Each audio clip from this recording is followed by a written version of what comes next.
नमस्कार, भारत लाइव देख रहे हैं आप। देखिए, बिहार में भाजपा के शुरू से ही जब नीतीश कुमार के साथ उसका गठबंधन हुआ तो अभी से एक सवाल होता रहा है भाजपा के थिंक टैंक में कि भाजपा यदि अपनी सरकार अपने दम पर बनाएगी भी तो उसका सीएम का उम्मीदवार कौन होगा। शुरुआती दौर में गिरिराज सिंह, अश्विनी चौबे, यहाँ तक कि राजीव प्रताप रूढ़ी, कई चेहरे लगातार घुमा करते थे, लेकिन नीतीश कुमार के साथ गठबंधन होने की वजह से सभी की संभावनाएं समाप्त हो गई। कालांतर में जब भी भाजपा सरकार में सत्ता में आई तो वो नीतीश कुमार के साथ ही आई और उसकी वजह से हर बार सुशील मोदी डिप्टी सीएम बने। लेकिन आगे चल के भाजपा को यह समझ में आया कि उसकी डिपेंडेंसी सुशील मोदी और जो अन्य नेता हैं उसके माध्यम से नीतीश पर हो गई है और उसकी वजह से बिहार भाजपा एक हत्तू हो गई है, नीतीश कुमार जैसी हो गई है, नीतीश कुमार के डिपेंडेंट हो गई है। और इसी कड़ी को तोड़ने के लिए 2020 के चुनाव में भाजपा ने एक वाइल्ड कार्ड डिसीजन लिया। उसने सुशील मोदी को राज्यसभा भेजकर दो नए चेहरे नीतीश के आसपास खड़े कर दिए, दो डिप्टी सीएम। और उसके बाद से लगातार जो परिवर्तन होता रहा भाजपा के चेहरों में, लेकिन भाजपा इस एक्सपेरिमेंट में भी बहुत सफल नहीं हो पाई। अंततः ये सारे चेहरे भी नीतीश कुमार के आगे पीछे घूमते नजर आए। नीतीश का प्रभाव भाजपा पर से समाप्त नहीं हो पाया। भाजपा जब जब बिहार में स्वावलंबी होना चाहिए, यहाँ तक कि भाजपा के नेताओं ने बिहार जब आए तो ये नारा भी दिया कि अब आत्मनिर्भर भाजपा बनाने का समय आ गया है। इस कड़ी में जब काम करते हुए पहले नीतीश कुमार को कमजोर किया गया, फिर अपने आप को जब मजबूत करने की तैयारी की गई, नीतीश कुमार इसको भांप गए और नीतीश कुमार ने अपने आप को अलग कर लिया भाजपा से।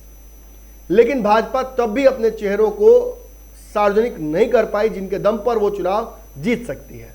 अब जब नीतीश कुमार से अलग हुए भाजपा को समय काफी हो गया, एक चुनाव नजर आ रहा है 2024 और 25 के सामने, तो भाजपा अब बड़े बड़े फैसले लेना शुरू कर चुकी है।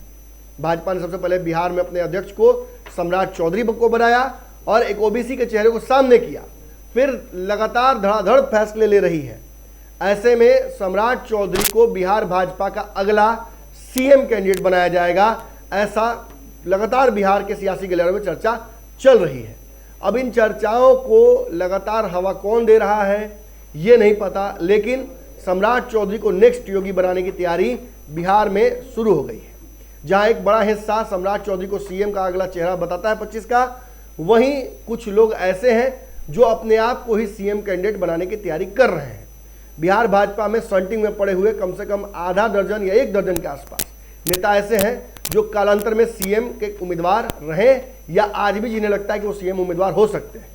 क्रेडिट लेने की होड़ में आपको याद होगा, यहाँ तक कि राजीव प्रताप रूढ़ी भी आ गए और उन्होंने ये भी कह दिया कि वो बिहार की इस राजनीतिक जमीन पर फसल बोने और काटने आए हैं।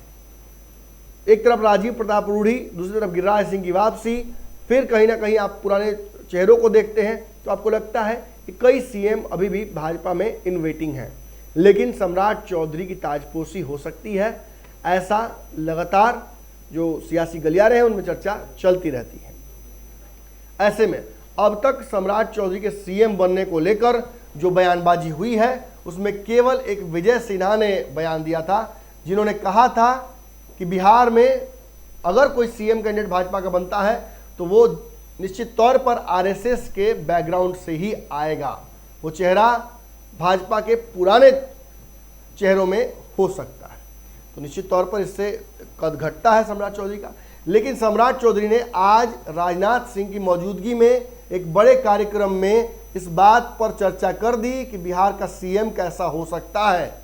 उन्होंने कहा कि भाजपा यदि अपने मंडल अध्यक्ष को बिहार का सीएम प्रोजेक्ट करके सामने चुनाव लड़े तो वो नीतीश कुमार पर भारी पड़ेगा। 10 गुना बेहतर रिजल्ट भाजपा अपने दम पर ला सकती है यदि नीतीश और किसी और पार्टी की बैसाखी को छोड़कर चुनाव लड़े। निश्चित तौर पर सीएम की उम्मीदवारी पर पहली बार सम्राट चौधरी ने चुप्पी तोड़ी है। आप सुन सकते हैं इस वीडियो में सम्राट चौधरी ने कैसे ये दावा किया है।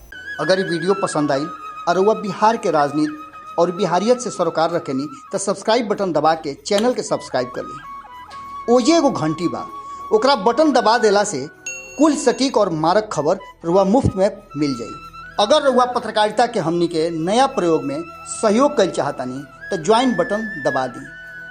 पेटीएम नंबर नोट कर ली 9386816700। धन्यवाद।